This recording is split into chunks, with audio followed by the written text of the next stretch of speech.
ವೀಕ್ಷಕರೇ, ನಾನೀಗ West of road ನಲ್ಲಿ ಇರ್ತಕ್ಕಂಥ ಚಲನಚಿತ್ರ ನಿರ್ಮಾಪಕರ ಸಂಘದ ಕಚೇರಿಯ ಮುಂದೆ ನಿಂತಿದ್ದೀನಿ. ನನ್ನ ಹಿಂಭಾಗದಲ್ಲಿ ಬೋರ್ಡ್ ಕೂಡ ಕಾಣಿಸ್ತಾ ಇದೆ. ನಾನು ಇವತ್ತು ಇಲ್ಲಿ ಯಾಕೆ ಬಂದಿದ್ದೀನಪ್ಪ ಅಂತಂದ್ರೆ 2011ರಿಂದ 2018ರವರೆಗೂ ಈಗ ಪೊಲೀಸ್ ಕಸ್ಟಡಿಯಲ್ಲಿ ಹತ್ಯೆ ಪ್ರಕರಣದಲ್ಲಿ ಕಾನೂನು ಸಮರ ಎದುರಿಸ್ತಾ ಇರ್ತಕ್ಕಂಥ ದರ್ಶನ್ ಅವರ ಮ್ಯಾನೇಜರ್ ಆಗಿದ್ದಂಥ ಮಲ್ಲಿಕಾರ್ಜುನ್ ಅವರು ಕಳೆದ 7 ವರ್ಷಗಳಿಂದ ನಾಪತ್ತೆ ಆಗಿದ್ದಾರೆ. ಅವರು ಯಾಕೆ ನಾಪತ್ತೆ ಆಗಿದ್ದಾರೆ, ರೇಣುಕಾ ಸ್ವಾಮಿ ತರ ಹತ್ಯೆಯಾಗಿ ಯಾವ್ದಾದ್ರು ಮೋರಿ ಸೇರಿರ್ಬೋದಾ ಅಂತಕ್ಕಂಥ ಅನುಮಾನಗಳು ಈಗೀಗ ಕಾಡತೊಡಗಿದಾವೆ. ಅವೆಲ್ಲಗಳಿಗೂ ಉತ್ತರ ಪಡ್ಕೊಳ್ಳುವಂತ ನಿಟ್ಟಿನಲ್ಲಿ ನಾನೀಗ ನಿರ್ಮಾಪಕರ ಸಂಘಕ್ಕೆ ಬಂದಿದ್ದೀನಿ. ನಿರ್ಮಾಪಕರ ಸಂಘದ ಅಧ್ಯಕ್ಷರನ್ನ ಮಾತಾಡಿಸುವಂತ ಕಾರ್ಯ ಮಾಡೋಣ ಬನ್ನಿ. ನಿರ್ಮಾಪಕರ ಸಂಘದ ಅಧ್ಯಕ್ಷರಾದಂತಹ ಉಮೇಶ್ ಬಣ್ಕರ್ ಅವರು ಈಗಷ್ಟೇ ಕಚೇರಿಯಲ್ಲಿ ಕೂತಿದ್ದಾರೆ. ಸರ್ ನಮಸ್ಕಾರ, ವೆರಿ ಗುಡ್ ಮಾರ್ನಿಂಗ್ ಸರ್. ನಿಮಗೂ ನಮಗೂ ತಿಳಿದಂತೆ ಮಲ್ಲಿಕಾರ್ಜುನ್ ಅಂತಕ್ಕಂತಹ ವ್ಯಕ್ತಿ ದರ್ಶನ್ ಅವರಿಗೆ ಒಂದು 7-8 ವರ್ಷಗಳ ಕಾಲ ಮ್ಯಾನೇಜರ್ ಆಗಿದ್ರು. ಅದಾದ ಬಳಿಕ ಪ್ರೇಮ ಬರಹ ಸಿನಿಮಾದಲ್ಲಿ ಅವರು ಕೋಟ್ಯಾಂತರ ರೂಪಾಯಿ ಮೋಸ ಮಾಡಿದ್ರು ಅಂತಕ್ಕಂಥ ನಿಟ್ಟಿನಲ್ಲಿ ಅವರು ನಾಪತ್ತೆ ಆಗ್ತಾರೆ. ಕಳೆದ 7 ವರ್ಷಗಳಿಂದ ಅವ್ರು ಇಲ್ಲಿವರೆಗೂ ಎಲ್ಲೂ ಕಾಣಿಸ್ಕೊಂಡಿಲ್ಲ. ಅವರ ಒಂದು ಸಣ್ಣ ಕುರುಹು ಕೂಡ ಎಲ್ಲೂ ಬಂದಿಲ್ಲ. ಈ ವಿಚಾರವಾಗಿ ನಾನು ನಿರ್ಮಾಪಕರ ಸಂಘಕ್ಕೆ ಬಂದಿದ್ದೀನಿ. ಅವರು ಎಲ್ಲಿದ್ದಾರೆ ಏನು ಅನ್ನೋದ್ರ ಬಗ್ಗೆ ಒಂದು ಕ್ಯೂರಿಯಾಸಿಟಿಗೆ, ಆ ಕೇಸ್ ಏನಾದರೂ ರಿಓಪನ್ ಮಾಡಿಸ್ಬೋದಾ ಅಂತಕ್ಕಂಥ ಇದರಿಂದ ಏನಾದರೂ ಒಂದು ಸಣ್ಣ ಮಾಹಿತಿ ಸಿಗ್ಬೋದಾ ಅನ್ನೋ ಒಂದು ಕನ್ಸರ್ನಿಂದ ಬಂದಿದ್ದೀನಿ ಸರ್. ಸರ್, ಮಲ್ಲಿಕಾರ್ಜುನ್ ಅವರು ನಿರ್ಮಾಪಕರಾಗಿದ್ದರು, ಜೊತೆಯಲ್ಲಿ ಹಂಚಿಕೆದಾರರು ಕೂಡ ಆಗಿದ್ದರು. ಇಲ್ಲಿ ನಮ್ಮ ಗಾಂಧಿನಗರದ ಕಾನಿಷ್ಕ ಹೋಟೆಲ್ ಎದುರುಗಡೆ ಅವ್ರದ್ದು ದೊಡ್ಡ ಕಚೇರಿನೂ ಕೂಡ ಇತ್ತು. ಇವನ್ ದಿನಕರ್ ಅವರು ಕೂಡ ಅಲ್ಲಿ ಬರ್ತಿದ್ರು, ಎಲ್ಲ ಮಾಡ್ಕೊಂಡಿದ್ರು. ಆಮೇಲೆ ಅವರು ನಿರ್ಮಾಣ ಬಿಟ್ಟು ಅವರು ನೇರವಾಗಿ ಹಂಚಿಕೆದಾರರ ವಿಚಾರಕ್ಕೆ ಅಂತ ಹೋದರು. ಅದಾದಮೇಲೆ ಅವರು ಇಲ್ಲೂ ಕೂಡ ನಿರ್ಮಾಪಕರಾಗಿದ್ದಾರೆ. ಅವರು ಇಲ್ಲೂ ನಮ್ಮ ನಿರ್ಮಾಪಕರ ಸಂಘದಲ್ಲೂ ಕೂಡ ಅವ್ರದ್ದು ಬ್ಯಾನರ್ ಇದೆ. ನನಗೆ ತಿಳಿದ ಪ್ರಕಾರ ಅವರು ಡಿಸ್ಟ್ರಿಬ್ಯೂಟರ್ ಆಗಿದ್ದು 2011ರ ನಂತರ, ಅಂದ್ರೆ ದಿನಕರ್ ತೂಗುದೀಪ ಡಿಸ್ಟ್ರಿಬ್ಯೂಷನ್ಸ್ ಅಂತ ಏನ್ ಮಾಡ್ತಾರೆ, ದಿನಕರ್ ತೂಗುದೀಪ್ ಅವ್ರ ಜೊತೆಗೆ ಸೇರ್ಕೊಂಡು ಅವರು ಒಂದು ಡಿಸ್ಟ್ರಿಬ್ಯೂಷನ್ ಆಫೀಸ್ ಮಾಡ್ಕೊಂತಾರೆ. ಅದ್ರ ಜೊತೆಗೆ ದರ್ಶನ್ ಅವರ ಮ್ಯಾನೇಜರ್ ಆಗಿಯೂ ಮುಂದುವರಿತಾರೆ. ಆದ್ರೆ 2010ರಲ್ಲಿ ರಿಲೀಸ್ ಆದಂತಹ ಯಶ್ ಅವರ ಮೊದಲ ಸಿನಿಮಾದ ನಿರ್ಮಾಪಕರು ಯೋಗೀಶ್ ನಾರಾಯಣ್ ಅವರು, ಜೊತೆಗೆ ಮಲ್ಲಿಕಾರ್ಜುನ್ ಅವರು ಕೂಡ ಹೌದು. ಹಾಗಾಗಿ ನಿರ್ಮಾಪಕರ ಸಂಘಕ್ಕೂ ಅವ್ರಿಗೂ ನಿಮಗೂ ನಂಟಿದೆ ಅಂತಕ್ಕಂಥದ್ದು.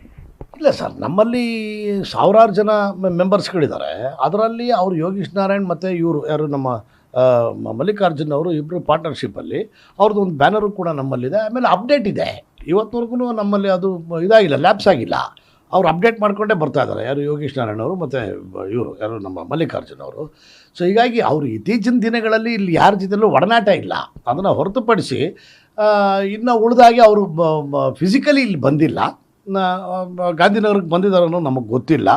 ಆಮೇಲೆ ಅವರ ವ್ಯವಹಾರ ಇದ್ದದ್ದು ನಿಜ, ಅವರು ಡಿಸ್ಟ್ರಿಬ್ಯೂಷನ್ ಮಾಡ್ತಿದ್ದು ನಿಜ ದಿನಕರ್ ಅವ್ರ ಜೊತೆನಲ್ಲಿ. ಈಗ ಮೊದಲ ಸಲ ಸಿನಿಮಾನ ನಿರ್ಮಾಣ ಮಾಡಿದಾರಲ್ಲ ಯೋಗೀಶ್ ನಾರಾಯಣ್ ಅವರು ಮತ್ತೆ ಮಲ್ಲಿಕಾರ್ಜುನ್ ಅವರು, ಯಾವ ಬ್ಯಾನರ್ ಅಲ್ಲಿ ರಿಜಿಸ್ಟರ್ ಆಗಿದೆ, ಅವ್ರ ಬ್ಯಾನರ್ ಹೆಸರೇನು? ಮತ್ತೆ ಯಾಕಂದ್ರೆ ನಿರ್ಮಾಪಕರು ಅಂದಾಗ ಇಲ್ಲಿ ಅವ್ರದ್ದೊಂದು ಅಡ್ರೆಸ್ ಇರುತ್ತೆ, ಜೊತೆಗೆ ನಾಮಿನಿ ಇರುತ್ತೆ. ಯಾಕಂದ್ರೆ ನೀವು ಅವರಿಗೆ ಆರ್ಥಿಕವಾಗಿ ಏನೋ ಸಂಕಷ್ಟ ಆದಾಗ, ಅನಾರೋಗ್ಯವಾದಾಗ ಒಂದು ಇನ್ಶೂರೆನ್ಸ್ ಅದು ಮತ್ತೊಂದು ಮಗದೊಂದು ಮಾಡಿಸಿರ್ತೀರಾ, ಅದ್ರದಿಂದ ಒಂಚೂರು ಡೀಟೇಲ್ಸ್ ಏನೋ ಸಿಗ್ಬೋದಾ ಸರ್? ಸರ್, ನಮ್ಮಲ್ಲಿ ಅಧಿಕೃತವಾಗಿ ಅವರು ರಿಜಿಸ್ಟರ್ ಆಗಿರ್ತಕ್ಕಂಥದ್ದು ಕರ್ನಾಟಕ ಟಾಕೀಸ್ ಅಂಥೇಳಿ. ಅದಕ್ಕೆ Yogish Narayan and Mallikarjun both are partners.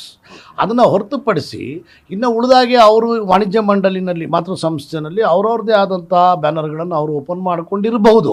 ಯಾಕೆ ಅಂದರೆ ನಮ್ಮಲ್ಲಿರ್ತಕ್ಕಂಥದ್ದು ಬರೀ ನಿರ್ಮಾಪಕರಿಗೆ ಸಂಬಂಧಪಟ್ಟಂಥ ಮಾಹಿತಿಗಳು ಮಾತ್ರ. ಆ ಡಿಸ್ಟ್ರಿಬ್ಯೂಷನ್ಗೆ ಸಂಬಂಧಪಟ್ಟಿದ್ದು ನಮ್ಮಲ್ಲಿರಲ್ಲ, ಅದು ಮಾತೃ ಸಂಸ್ಥೆಯಲ್ಲಿ ಇರುತ್ತೆ, ವಾಣಿಜ್ಯ ಮಂಡಳಿನಲ್ಲಿ ಇರುತ್ತೆ ಸರ್.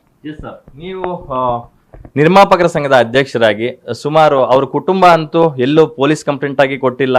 ನಿಮ್ಮ ನಿರ್ಮಾಪಕರ ಸಂಘಕ್ಕೆ ಏನಾದರೂ ದೂರು ಕೊಡೋದಾಗ್ಲಿ ಅಥವಾ ಅದನ್ನ ಕಾಲಕಾಲಕ್ಕೆ ರಿನ್ಯೂವಲ್ ಮಾಡ್ತಿದಾರ ಅಂತ ಬಂದು ವಿಚಾರಿಸುವಂತ ಕಾರ್ಯ ಏನಾದರೂ ಫ್ಯಾಮಿಲಿ ಮಾಡಿತ್ತಾ ಅಂತಕ್ಕಂಥದ್ದು? ಸರ್, ನಮಗೆ ಯಾವುದೇ ರೀತಿಯಾದಂಥ ಆ ರೀತಿ ಸಂಶಯಗಳು ನಮಗಿಲ್ಲ. ಆದರೆ ಈ ಕರ್ನಾಟಕ ಟಾಕೀಸ್ ಅಂತಕ್ಕಂಥದ್ದು ಏನು ಬ್ಯಾನರ್ ಇದೆ ಮಲ್ಲಿಕಾರ್ಜುನ್ ಅವರ ಒಂದು ಮತ್ತು ಯೋಗೀಶ್ ನಾರಾಯಣ್ ಅವ್ರದ್ದು, ಅದು ಅಪ್ಡೇಟ್ ಇದೆ ಸರ್. ಮೊನ್ನೆನೂ ಕೂಡ ರಿನ್ಯೂವಲ್ ಆಗಿದೆ. ಸೊ ಹೀಗಾಗಿ ಆಮೇಲೆ ನಮ್ಮಲ್ಲಿ ಆನ್ಲೈನ್ ಇರೋದ್ರಿಂದ ಕೆಲವೊಂದು ಸಾರಿ ಆನ್ಲೈನಲ್ಲೇ ಮಾಡ್ತಾರೆ. ಫಿಸಿಕಲಿ ಅವ್ರು ಇಲ್ಲಿ ಬಂದು ಹಣ ಕಟ್ಟಬೇಕು, ರೆಸಿಪ್ಟ್ ತಗೋಬೇಕು ಅಂತಿಲ್ಲ. ಅವ್ರು ಆನ್ಲೈನಲ್ಲಿ ಮಾಡಿದ್ರೂ ಕೂಡ ನಾವು ಅವ್ರಿಗೆ ವಾಟ್ಸಪ್ಪಲ್ಲಿ ನಾವು ರೆಸಿಪ್ಟ್ಗಳನ್ನ ಕಳಿಸ್ಬಿಡ್ತೀವಿ ಸರ್. 2018ರಿಂದ 2024 ಆಲ್ಮೋಸ್ಟ್ 6-7 ವರ್ಷ ಆಯಿತು. ಇಲ್ಲಿವರೆಗೂ ಮಲ್ಲಿಕಾರ್ಜುನ್ ಅವರ ಒಂದು ಸಣ್ಣ ಕುರುಹು ಕೂಡ ಯಾರಿಗೂ ಸಿಕ್ಕಿಲ್ಲ. ಎಲ್ಲೋಗಿದ್ದಾರೆ, ಏನು ಮಾಡ್ತಿದ್ದಾರೆ, ಫ್ಯಾಮಿಲಿ ಜೊತೆಗಿದ್ದಾರಾ, ಫ್ಯಾಮಿಲಿ ಜೊತೆಗೂ ಇಲ್ಲ, ಎಲ್ಲೂ ಕಾಣಿಸ್ತಾ ಇಲ್ಲ, ಇಂಡಸ್ಟ್ರಿಯಲ್ಲೂ ಆಕ್ಟಿವ್ ಆಗಿಲ್ಲ, ಯಾರ ಕಣ್ಣಿಗೂ ಬೀಳ್ತಾ ಇಲ್ಲ. ಆದರೂ ನಿರ್ಮಾಪಕರ ಸಂಘದ ಅಧ್ಯಕ್ಷರಾಗಿ ನಮ್ಮ ನಿರ್ಮಾಪಕರು ಏನಾಗಿದ್ದಾರೆ ಅಂತಕ್ಕಂಥ ಒಂದು ಇದನ್ನು ನೀವು ಒಂದು ಎನ್ಕ್ವೈರಿ ಮಾಡುವಂಥ ಒಂದು ಇದಕ್ಕೆ ಮುಂದಾಗಿಲ್ಲ, ಮಾಡ್ಬೋದಿತ್ತಲ್ವ ಸರ್? ಸರ್, ನಾವು ಯಾವುದೇ ನಮ್ಮ ಮೆಂಬರ್ಗಳಿಗೆ ತೊಂದರೆ ಆದಾಗ, ಅವ್ರಿಗೆ ಹಾಸ್ಪಿಟಲೈಸೋ ಅಥವಾ ಇನ್ಯಾವುದೇ ರೀತಿಯಾದಂಥ ಸಮಸ್ಯೆಗಳಾದಾಗ ನಮ್ಮಲ್ಲಿ ಅವರ ಕಡೆಯಿಂದ ಅವರ ಕುಟುಂಬ ವರ್ಗದಿಂದ ಏನಾದರೂ ಕಾಗದ ಬಂದು ಮನವಿ ಕೊಟ್ಟು ಈ ರೀತಿ ಆಗಿದೆ ಅನ್ನೋಂಥ ವಿಚಾರ ಬಂದಾಗ ಮಾತ್ರ ನಾವು ನಿರ್ಮಾಪಕರ ಸಂಘ ಅವ್ರಿಗೆ ನಾವು ಸ್ಪಂದಿಸ್ತೀವಿ ಅಥವಾ ಅವ್ರ ಸಮಸ್ಯೆ ಏನು ಅಂತ ಕೇಳೋದಕ್ಕೆ ಪ್ರಯತ್ನ ಪಡ್ತೀವಿ. ಜೊತೆಯಲ್ಲಿ ಅವರು ಅಕಸ್ಮಾತ್ ಏನಾದರೂ ವರ್ಷ ರಿನಿವಲ್ ಮಾಡ್ಕೊಂಡಿಲ್ಲ ಅನ್ನೋಂಥ ಒಂದು ವಾತಾವರಣ ಇದ್ದರೆ ನಾವು ಎವ್ರಿ ಇಯರು, ಇವಾಗ ನೋಡಿ ನಮ್ಗೆ ಇನ್ನೂ 3 ತಿಂಗಳು ಬಿಟ್ಟು ಎಲೆಕ್ಷನ್ ಇದೆ, ಈ ಸಂದರ್ಭದಲ್ಲಿ ನಾವು ಅಪ್ಡೇಟ್ ಆಗಿರಲ್ಲವಲ್ಲ, ಅದು ಲ್ಯಾಪ್ಸ್ ಆಗುತ್ತೆ ಅಂತ ಪೇಪರ್ ಅಡ್ವರ್ಟೈಸ್ಮೆಂಟ್ ಕೊಡ್ತೀವಿ, ಪಬ್ಲಿಕ್ ನೋಟಿಫಿಕೇಷನ್ ಕೊಡ್ತೀವಿ, ವಾಟ್ಸಪ್ಪಲ್ಲಿ ಕಳಿಸ್ತೀವಿ, ಆಮೇಲೆ ಸಾಧ್ಯವಾದರೆ ಫೋನ್ಗಳು ಮಾಡಿಸ್ತೀವಿ. ನಮ್ಮ ಸ್ಟಾಫ್ ಎಲ್ಲ ಫೋನ್ ಮಾಡ್ತಾರೆ, ಫೋನ್ ಮಾಡಿ ತಿಳಿಸ್ತಾರೆ ಅವ್ರಿಗೆ. ಸೊ ಆ ಥರ ಫೋನ್ ಮಾಡಿ ತಿಳಿಸಿದಂಥ ಸಂದರ್ಭದಲ್ಲಿ ಕೊನೆ ಡೇಟ್ ಇಂಥದ್ದಿದೆ, ನಿಮ್ಮ ಸಬ್ಸ್ಕ್ರಿಪ್ಷನ್ನ ಕಟ್ಟುವಂಥದ್ದು ಅಂಥೇಳಿ ಅಂತ ಆ ಥರ ಸಂದರ್ಭ ಬಂದಾಗ ಅವರು ಕಟ್ಕೊಂಡ್ಬರ್ತಾರೆ. ನಮ್ಮಲ್ಲಿ ಇವಾಗ ಆ್ಯಸ್ ಇಟ್ ಈಸ್ ಅಪ್ಡೇಟ್ ಇದೆಯಲ್ಲ, ಎಲ್ಲ ಅವ್ರು ಅಪ್ಡೇಟ್ ಮಾಡ್ಕೊಂಡು ಬಂದಿದ್ದಾರೆ. ಅವ್ರದ್ದು ಮನೆ ಅಡ್ರೆಸ್ ಬೆಂಗಳೂರದಿದೆಯಾ ಅಥವಾ ಗದಗದಿದೆಯಾ ಸರ್? ಯಾಕಂದರೆ ಅವರು ಗದಗ ಮೂಲದವ್ರು ಅಂತಕ್ಕಂಥದ್ದು ಎಲ್ಲರಿಗೂ ಗೊತ್ತಿರ್ತಕ್ಕಂಥ ವಿಚಾರ. ಸರ್, ಗದಗ ಮೂಲದವರು, ನಾನು ಉತ್ತರ ಕರ್ನಾಟಕದವನು, ಅದೆಲ್ಲ ಸರಿ. ಬಟ್ ಅವರು ಇಲ್ಲೆಲ್ಲ ಬೆಂಗಳೂರಿನಲ್ಲೆಲ್ಲೋ ಸಣ್ಣದೊಂದು ಅಂದರೆ ಆ ಸಂದರ್ಭದಲ್ಲಿ ಮನೆ ಮಾಡ್ಕೊಂಡಿದ್ರು ಅಂತ ಗೊತ್ತಾಯಿತು. ಆಮೇಲೆ ಇಲ್ಲಿಂದ ಅವರು ವಾಪಸ್ ಗದಗಿಗೆ ಹೋದರು ಅನ್ನೋ ಮಾಹಿತಿ ಇದೆ. ಅಲ್ಲ, ಇಲ್ಲಿ ಬ್ಯಾನರ್ ರಿಜಿಸ್ಟರ್ ಆದಾಗ ಅವ್ರದ್ದೊಂದು ಅಡ್ರೆಸ್ ಇರುತ್ತಲ್ಲ, ಆ ಅಡ್ರೆಸ್ ಬೆಂಗಳೂರದಿದೆಯಾ ಗದಗದಿದೆಯಾ ಅಂತಕ್ಕಂಥದ್ದು? ಬೆಂಗಳೂರಲ್ಲಿ ಅವ್ರ ಪಾರ್ಟ್ನರ್ ಇದ್ದಾರಲ್ಲ ಸರ್, ಅವರು ಯೋಗೀಶ್ ನಾರಾಯಣ್ ಇದ್ದಾರಲ್ಲ, ಅವರ ಅಡ್ರೆಸ್ ಇದೆ. ಅವ್ರ ಜೊತೆಯಲ್ಲಿ ಇವ್ರು ಇರ್ತಾರೆ. ನಾವು ಎಲ್ಲರದು ಅಡ್ರೆಸ್ಗಳನ್ನ ಕೇಳೋಕ್ಕೆ ಹೋಗಲ್ಲ ಸರ್. ಅವ್ರ ಪಾರ್ಟ್ನರ್ಶಿಪ್ ಡೀಟೇಲ್ಸ್ ಅವ್ರವ್ರು ಮಾಡ್ಕೊಂಡಿರ್ತಾರೆ. ಮಾಡಿಕೊಂಡು ನಮಗೆ ಒಂದು ಅಡ್ರೆಸ್ಸು ಸಾಕು ನಮ್ಮ ಕಮ್ಯುನಿಕೇಷನ್ಗೋಸ್ಕರ. ಸರ್, ಕೊನೆಯದಾಗ ಒಂದು ಪ್ರಶ್ನೆ ಕೇಳೋದಾದರೆ, ಈಗ ರೇಣುಕಾಸ್ವಾಮಿ ಅವರ ಕಿಡ್ನಾಪು ಮತ್ತು ಹತ್ಯೆ ಪ್ರಕರಣವನ್ನು ಅವಲೋಕಿಸಿದಾಗ ಎಲ್ಲೋ ಒಂದು ಕಡೆ ಒಂದು ಸಣ್ಣ ಸಂಶಯ ಮೂಡುತ್ತಲ್ಲ ಸರ್? ಯಾಕಂದರೆ ಸೋಷಿಯಲ್ ಮೀಡಿಯಾದಲ್ಲೂ ಅದೊಂದು ಪ್ರಶ್ನೆ ಉದ್ಭವ ಆಗ್ತಾ ಇದೆ. ಮಲ್ಲಿಕಾರ್ಜುನ್ ಅವರು ಕೂಡ ಇದೇ ರೀತಿ ಹತ್ಯೆಯಾಗಿ ಯಾವುದೋ ಒಂದು ಮೋರಿ ಸೇರಿರ್ಬೋದು ಅಂತಕ್ಕಂಥ ಒಂದು ಸಂಶಯ ಮೂಡ್ತಾ ಇರ್ತಕ್ಕಂಥದ್ದು. ಸರ್, ತಾವುಗಳು ಮಾಧ್ಯಮದಲ್ಲಿ ಅಥವಾ ಸೋಷಿಯಲ್ ಮೀಡಿಯಾದಲ್ಲಿ ಏನು ಅಜಂಪ್ಷನ್ ಮಾಡ್ಕೊತೀರಿ, ಆ ಅಜಂಪ್ಷನನ್ನು ನಾವು ಮಾಡ್ಕೊಳಕ್ಕಾಗಲ್ಲ. ನೀವು ಮಾಹಿತಿಗಳ ಆಧಾರದ ಮೇಲೆ ಮಾಡ್ತೀರಿ, ಬಟ್ ನಾವು ಯಾವುದೇ ರೀತಿ ಆ ಥರ ಕಲ್ಪನೆಗಳನ್ನ ನಾವು ಮಾಡ್ಕೊಳಕ್ಕಾಗಲ್ಲ.